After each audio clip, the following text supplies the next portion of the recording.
And of course I'd have no idea about shipping. But it wasn't that I struck lucky, there was something else going on there.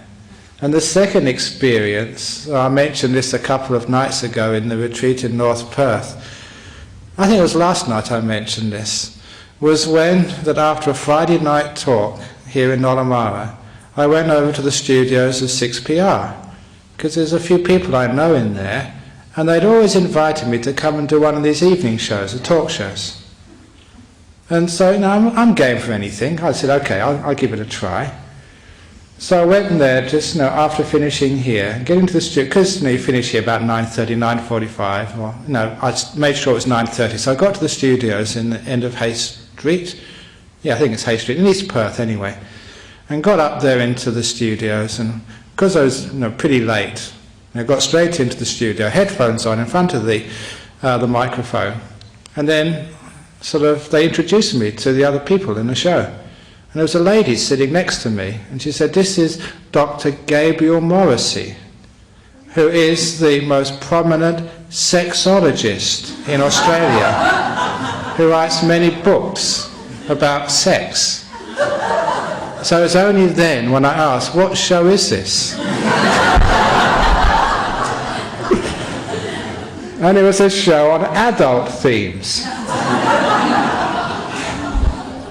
And so for the next 2 hours, I was in the ridiculous situation of a Buddhist monk who's been celibate for 33 years, so long I've been a monk, answering personal questions on your sexual performance.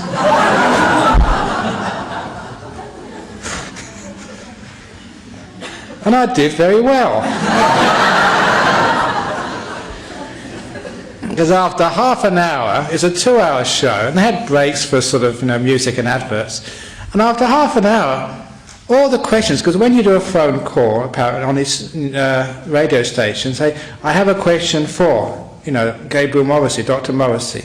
And on this show, because I don't know why, they couldn't get their tongue around Ajahn Brahm, on that show they called me Mr. Monk.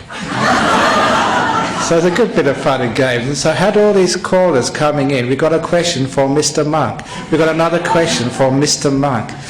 And I was handling all the questions. And this sexologist, who was supposed to be the biggest expert in Australia, was being completely outwitted by a celibate Buddhist monk.